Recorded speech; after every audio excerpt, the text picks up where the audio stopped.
नमस्कार, जनता टीवी देख रहे हैं आप। आपके साथ मैं हूं अंजलि भंडारी और बात करेंगे देवभूमि उत्तराखंड की। रुक करेंगे इस बीच आ रही एक बड़ी खबर की और बड़ी जानकारी आ रही है, वो आपको सबसे पहले बता दें कि प्रधानमंत्री नरेंद्र मोदी ने किया नामांकन। जी हां, नामांकन प्रधानमंत्री नरेंद्र मोदी ने किया है। मुख्यमंत्री पुष्कर सिंह धामी रहे मौजूद इस दौरान। ये इस वक्त की बड़ी खबर, वाराणसी लोकसभा से तीसरी बार पीएम ने अपना जो पर्चा है वो भरा है। प्रधानमंत्री नरेंद्र मोदी ने नामांकन किया है।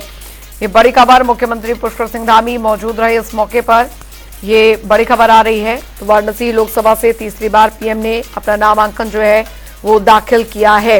ये इस वक्त की बड़ी खबर आपको बता रहे हैं। मुख्यमंत्री पुष्कर सिंह धामी भी मौजूद रहे। तो बड़ी खबर, बड़ी जानकारी आपको बता रहे हैं। वाराणसी लोकसभा से तीसरी बार प्रधानमंत्री ने नामांकन दाखिल किया है। प्रधानमंत्री नरेंद्र मोदी ने नामांकन दाखिल किया है। मुख्यमंत्री पुष्कर सिंह धामी मौजूद रहे। वाराणसी लोकसभा से तीसरी बार पीएम ने पर्चा जो है वो भरा है। बड़ी खबर, प्रधानमंत्री नरेंद्र मोदी ने किया नामांकन। तो मुख्यमंत्री पुष्कर सिंह धामी भी मौजूद रहे। वाराणसी लोकसभा से तीसरी बार प्रधानमंत्री नरेंद्र मोदी ने नामांकन जो है वो भरा है। ये इस वक्त की बड़ी खबर आपको बता रहे हैं। उत्तराखंड के मुख्यमंत्री पुष्कर सिंह धामी भी इस दौरान मौजूद रहे। तो बड़ी जानकारी आपको बता दें कि वाराणसी लोकसभा से तीसरी बार पर्चा भरा है प्रधानमंत्री नरेंद्र मोदी ने। तो देश भर में गंगा सप्तमी का पर्व मनाया जा रहा है और इस मौके पर सीएम धामी ने सोशल मीडिया प्लेटफॉर्म एक्स पर पोस्ट कर देशवासियों को बधाई दी। पुष्कर सिंह धामी, मुख्यमंत्री उत्तराखंड, उन्होंने लिखा, हर हर गंगे, जय मां गंगे। समस्त प्रदेशवासियों को गंगा सप्तमी के पावन पर्व की हार्दिक बधाई एवं शुभकामनाएं। मोक्षदायिनी पतित पावनी मां गंगा से समस्त प्रदेशवासियों के सुख, समृद्धि एवं खुशहाली की कामना करता हूं।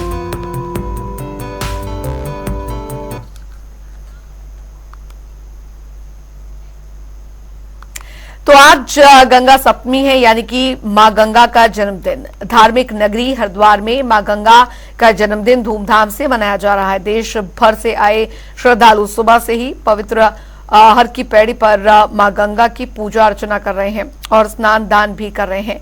बता दें कि इस दिन गंगा पूजा का विशेष महत्व माना जाता है। इस दिन पवित्र मां गंगा पहाड़ों से निकलकर धरती पर आई थी। मान्यता है कि इस दिन गंगा पूजा और गंगा स्नान का महत्व हजारों अश्वमेध यज्ञों के बराबर बताया गया है। मां गंगा के जन्मदिन के अवसर पर देश भर से श्रद्धालु गंगा पूजन और गंगा स्नान के लिए धार्मिक नगरी हरिद्वार पहुंचते हैं।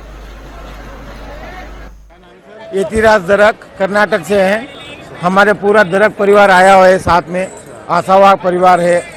सब लोग हम कर्नाटक से आए हैं। बहुत धूमधाम से गंगा जी का स्नान कर रहे हैं। आज गंगा जी का जन्म स्नान है, आज पुण्य का दिन है। गंगा सप्तमी है और गंगा पहाड़ों से आकर जमीन पर आई है, सभी को आनंद करने के लिए आई है, तो उसका सभी आनंद लुप्त उठा रहे हैं सब। जय गंगा। किशोरी दरक, पूरा दरक परिवार साथ में है। हर किसी को गंगा स्नान करना चाहिए। जय गंगा मैया। हमारी धर्म पर कैसा लगा गंगा स्नान कर क्या मांगा गंगा मैया से? सुख शांति सबके लिए, बस। चालू है, वो लाखों लोग श्रद्धालु आए, लाखों लोग आज यहाँ से गंगा स्नान का स्नान करे, बहुत पुण्य पा रहे हैं। आज गंगा सप्तमी है, लाखों लोग यहाँ गंगा स्नान करने के लिए आए हैं। आपने भी स्नान किया, क्या मांगा गंगा मैया से, कैसा लगा स्नान करके? अच्छा लगा स्नान करके, बहुत आनंद आया। चलिए बढ़ेंगे आगे। उधर आपको बता दें कि चारधाम यात्रा के शुरुआती दौर में ही 3 लोगों की मौत का आंकड़ा सामने आ चुका है, जिसको लेकर अब सरकार सख्ते में दिखाई दे रही है।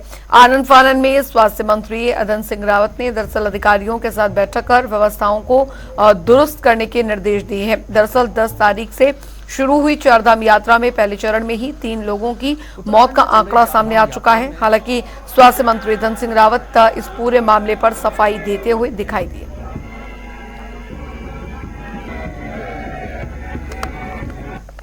देखिए, अभी तक जो चारधाम यात्रा में टोटल जो 3 लोगों की डेथ हुई वो कार्डियो की डेथ हुई है और हृदय गति रुकने से हुई है।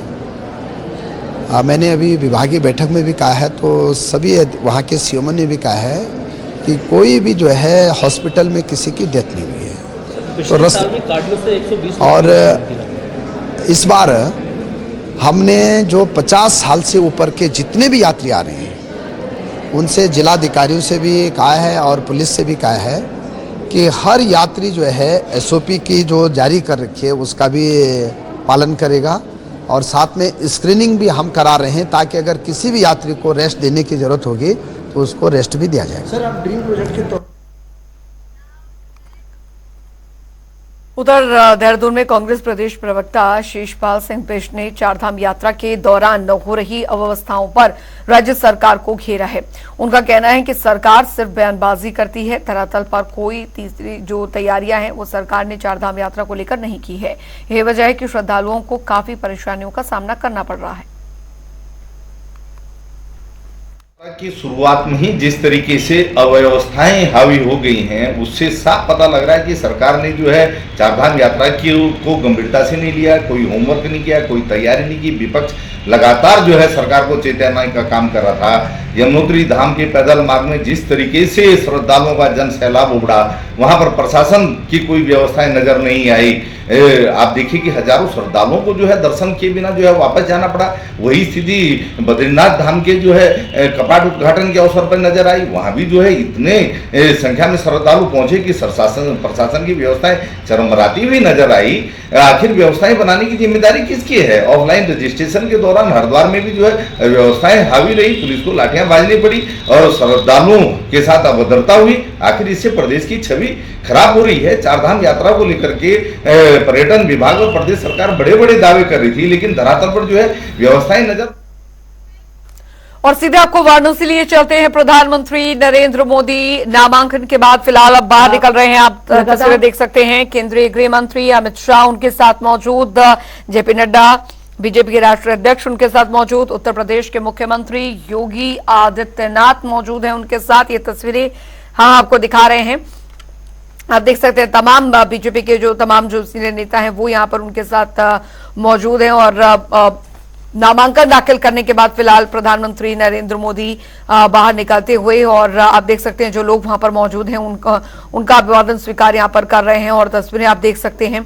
बेहद महत्वपूर्ण ये आज का दिन जो है। प्रधानमंत्री नरेंद्र मोदी और वाराणसी में नामांकन दाखिल उन्होंने किया है। इससे पहले वे सुबह 80 घाट पर स्नान और ध्यान भी उन्होंने लगाया। और तस्वीरें हम आपको दिखा रहे हैं। बहुत महत्वपूर्ण ये तस्वीरें हैं क्योंकि कल हमने देखा किस तरीके से रोड शो के दौरान भी काफी जन सैलाब उमड़ा और उनका फूलों से पुष्प वर्षा कर उनका स्वागत जो है वो किया गया। और आज का दिन बेहद महत्वपूर्ण यहाँ पर हो जाता है क्योंकि प्रधानमंत्री नरेंद्र मोदी यहाँ से बीजेपी प्रत्याशी हैं और जाहिर तौर पर आज नामांकन उन्होंने दाखिल किया है। उत्तर प्रदेश के मुख्यमंत्री योगी आदित्यनाथ उनके साथ बतौर प्रस्तावक जो थे वो मौजूद रहे। तो तस्वीरें हम आपको यहाँ पर दिखा रहे हैं। तमाम जो बीजेपी के नेता हैं वो यहाँ पर मौजूद हैं और तस्वीरें आप देख सकते हैं। प्रधानमंत्री नरेंद्र मोदी नामांकन के बाद जब बाहर निकले तो वहां पर मौजूद लोगों का अभिवादन जो है वो प्रधानमंत्री ने किस तरीके से स्वीकार किया है, तस्वीरें हम आपको दिखा रहे हैं।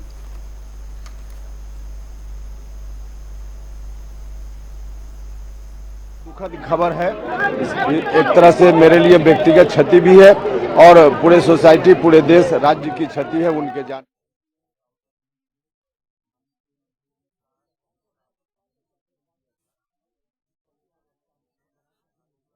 काफी महत्वपूर्ण यहाँ पर हो जाता है। 4 चरण में जो है अब तक वोटिंग यहाँ पर हो चुकी है और अब आप देख सकते हैं प्रधानमंत्री नरेंद्र मोदी ने आज अपना नामांकन भी भर दिया है वाराणसी से।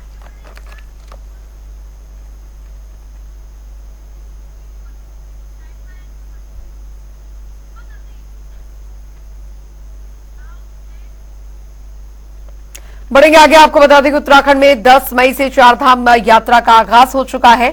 इसके साथ ही यात्रियों और श्रद्धालुओं का उत्तराखंड आने का सिलसिला भी जारी है। यात्रियों को बेहतर सुविधा देने के लिए प्रदेश सरकार लगातार काम कर रही है। साथ ही बद्रीनाथ धाम और केदारनाथ धाम में पुनर्निर्माण के कार्य भी चल रहे हैं। प्रदेश महामंत्री आदित्य कोठारी ने कहा कि बद्रीनाथ केदारनाथ धाम के पुनर्निर्माण का काम चल रहा है और खुद प्रधानमंत्री नरेंद्र मोदी इस पर अपनी नजर बनाए हुए हैं और मास्टर प्लान के अंतर्गत दोनों धामों का विकास किया जा रहा है।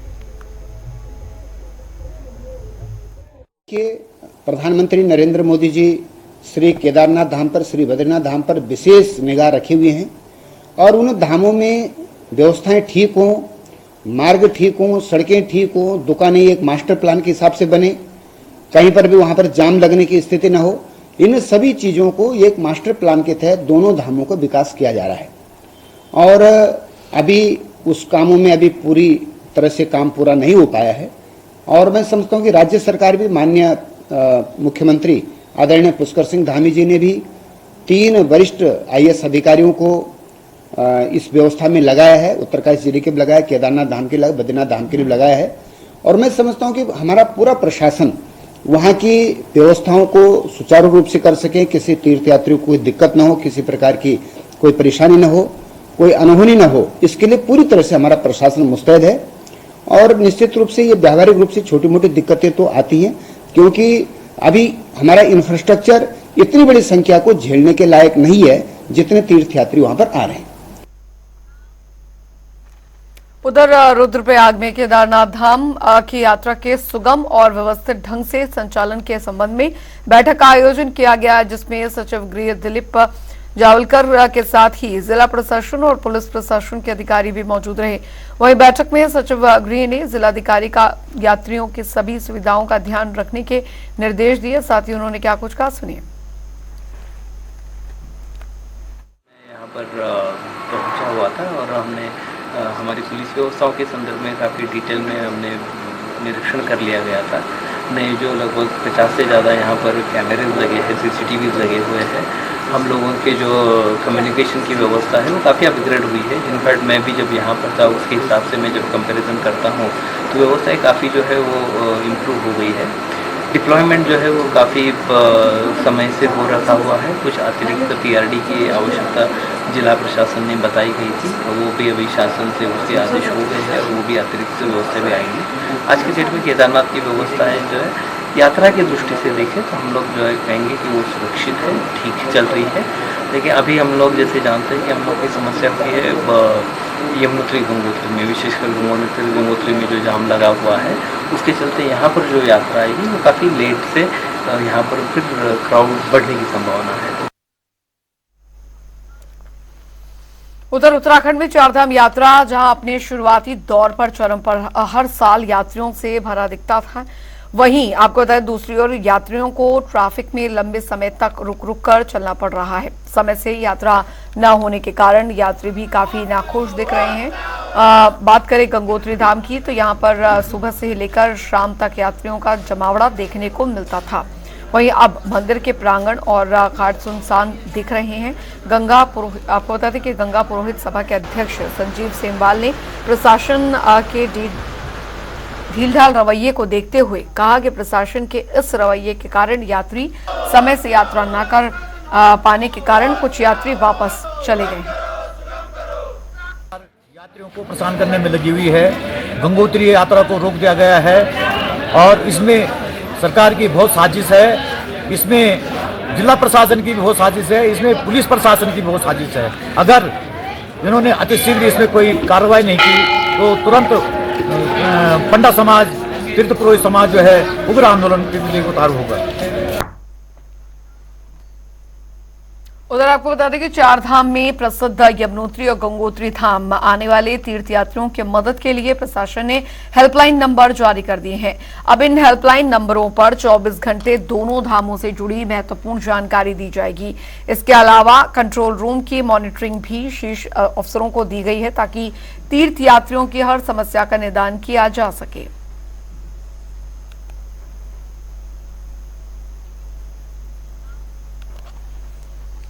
तो चारधाम यात्रा के दौरान यातायात को सुचारू और सुव्यवस्थित रूप से संचालित कराए जाने के लिए ADG law and order AB अंजुमन ने दरअसल पुलिस मुख्यालय में वीडियो कॉन्फ्रेंसिंग से बैठक की। बैठक में चारधाम यात्रा में श्रद्धालुओं और यात्रियों की अत्यधिक भीड़ और यातायात जाम की तैयारियों की समीक्षा पर चर्चा की गई। ADG लॉ एंड ऑर्डर ने पुलिस अधिकारियों को जरूरी दिशा निर्देश दिए।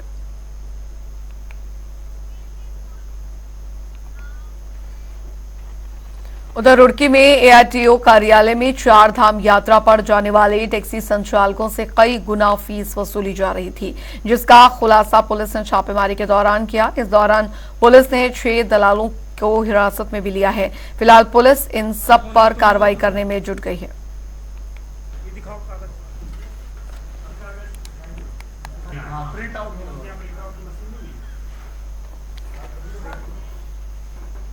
उधर प्रदेश में बच्चों के अधिकारों से संबंधित बिंदुओं पर चर्चा करने के लिए राष्ट्रीय बाल अधिकार संरक्षण आयोग के अध्यक्ष ने समीक्षा बैठक की और इस दौरान 14 विभागों के अधिकारी भी मौजूद थे। वहीं बाल संरक्षण आयोग के अध्यक्ष प्रियंका कानूनगो ने दरअसल जानकारी देते हुए बताया कि देहरादून में कुछ ऐसे मदरसे मिले हैं जहां पर दूसरे राज्यों से बच्चों को लाकर रखा गया है। इसके साथ ही उन्हें शिक्षा से वंचित किया गया था। कारगी ग्रांट इलाके में औचक निरीक्षण किए, जिसमें 2 मदरसे ऐसे आइडेंटिफाई हुए जो उत्तराखंड राज्य के बाहर से बच्चों को लाकर के यहाँ रखे हुए हैं और उनको उनकी बुनियादी शिक्षा के अधिकार से वंचित किए हुए हैं। हमको बिहार से लाए हुए बच्चे मिले, हमको उत्तर प्रदेश से लाए हुए बच्चे मिले। हमको एक मदरसा ऐसा भी मिला जो स्थानीय बच्चों को फीस लेकर पढ़ा रहा था और उसने जांच के दौरान ये बताया कि एक स्थानीय स्कूल के साथ उसका टाई अप है। ये टाई अप जो है शिक्षा का अधिकार कानून की परिधि के बाहर की वस्तु है। इससे स्पष्ट होता है कि शिक्षा विभाग में किसी न किसी स्तर पे गड़बड़ियां हैं, भ्रष्टाचार इसका कारण हो सकता है। उधर हरिद्वार में एक बार फिर से दिसंबर महीने में धर्म संसद का आयोजन किया जाएगा, जिसमें शामिल होने के लिए देश भर के बड़े साधु संत, धर्माधिकारियों और हिंदू चिंतकों को बुलाया जा रहा है। वहीं इस पर जानकारी देते हुए धर्म संसद के आयोजक महामंडलेश्वर स्वामी नरसिम्हानंद गिरी ने कहा है कि धर्म संसद में देश में कम हो रही हिंदू आबादी के मुद्दे पर गहनता से विचार किया जाएगा।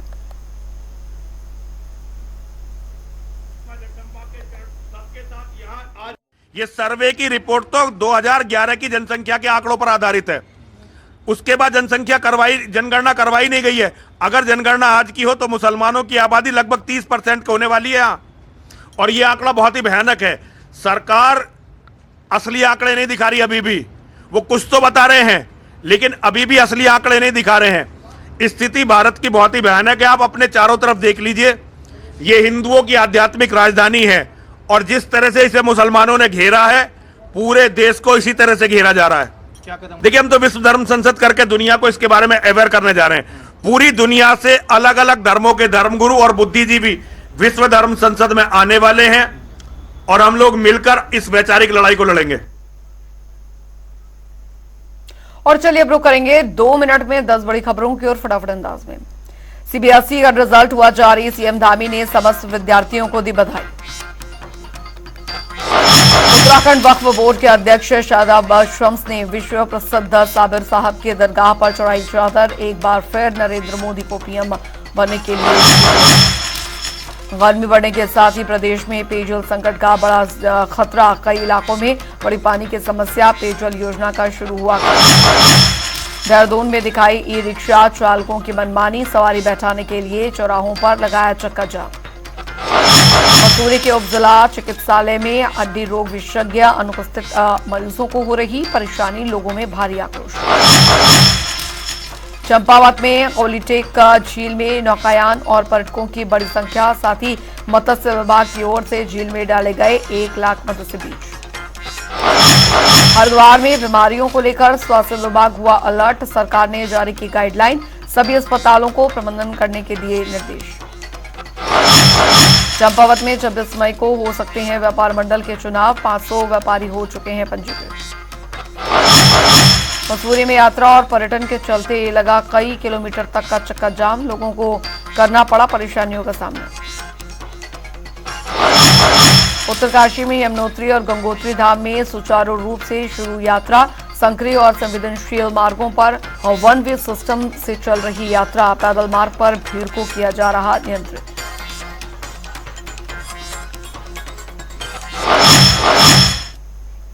सीधा आपको सिरसा लिए चलते हैं। बीजेपी प्रत्याशी अशोक तंवर क्या कुछ कह रहे हैं, सुनते हैं। करोड़ लोगों के उम्मीदों और आकांक्षाओं के लिए आज देश में लोकसभा के चुनाव चल रहे हैं। 4 चरण का चुनाव खत्म हो गया। आज से 10-12 दिन बाद हम भी अपना वोट का, मत का उपयोग करेंगे। वो 5 सेकंड जब आप बटन दबाते हैं तो आपने एक ही बात ध्यान में रखनी है कि कौन देश का नेतृत्व आज मजबूती से कर सकता है, कौन हमारे देश को नई दिशा में ले जाकर के अगले 20, 30, 50 साल की दिशा को एक ठीक दिशा में ले जा सकता है, कौन आने वाली पीढ़ियों के भविष्य को सुरक्षित रख सकता है। और अगर ये फैसला आप लेंगे तो जिस तरीके से 10 वर्षों में आदरणीय नरेंद्र मोदी जी ने एक मजबूत बुनियाद इस देश की रखी विकास कार्यों के माध्यम से, समस्याओं की राजनीति का समाधान करके, चाहे राम मंदिर हो, चाहे धारा 370 हो, चाहे करतारपुर का हमारा कॉरिडोर जो बाबा नानक की धरती को हमारी भारत की भूमि से जोड़ने का हो, चाहे हमारी माताओं बहनों के लिए आने वाले समय में लखपति दीदी बनाने का जो मोदी जी का संकल्प है, इस तरह की तमाम बातें हैं, छोटे से उसमें नहीं हो सकती। मैं तो इतना ही सबसे गुजारिश करूंगा कि 10-12 दिन अपना समय दे दीजिए और बहकावे भय और ये जो झूठ बोलने की राजनीति है, अपनी वोट की ताकत से, जो बाबा साहब ने आपको वोट का अधिकार सबको दिया संविधान के माध्यम से, आज जो कहते हैं कि हम संविधान बचाएंगे, ना वो संविधान बचाने में किसी तरीके से उनका कोई है, वो तो संविधान खत्म करने वाले लोग हैं। वो तो किसान, मजदूर, गरीब के ऊपर जीवन भर जब से देश आजाद हुआ उन्हीं लोगों ने प्रहार किया। आज अगर देश हमारा विकसित नहीं हुआ और मोदी जी उसको विकसित करने का संकल्प लेकर के आगे बढ़ रहे हैं, तीसरी दुनिया की अर्थव्यवस्था अगले 5 वर्ष में लेकर के उसका संकल्प आगे वो चल रहे हैं, तो हम सबसे यही अनुरोध और सबसे गुजारिश करेंगे कि अब समय आ गया है, पूरी ताकत लगाइए और 25 तारीख को कमल के निशान के सामने इतने बटन दबाइए कि जिनका वैसे दिमाग खराब रहा, जिनके आज भी अहंकार दिमाग में है, जो आज भी ये सोचते हैं कि उसी पुराने ढर्रे पे हम देश की जनता को लेकर के चलेंगे। आज ये digital India, make in India के साथ साथ ये जागरूक इंडिया है और मुझे पूरा यकीन है ये जागरूक इंडिया आने वाले समय में 400 पार करेगा और 4 जून को अपनी सिरसा की एक मजबूत हिस्सेदारी, पिछली बार बहन सुनीता जी को आप सबने 3 लाख वोटों से जिताया था।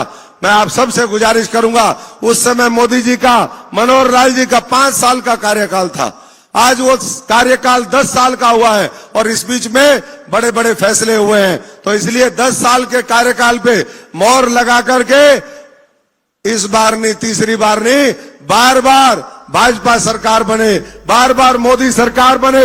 और आप चलिए इसी के साथ इस बुलेटिन में अभी के लिए फिलहाल इतना ही। वक्त एक छोटे से ब्रेक का।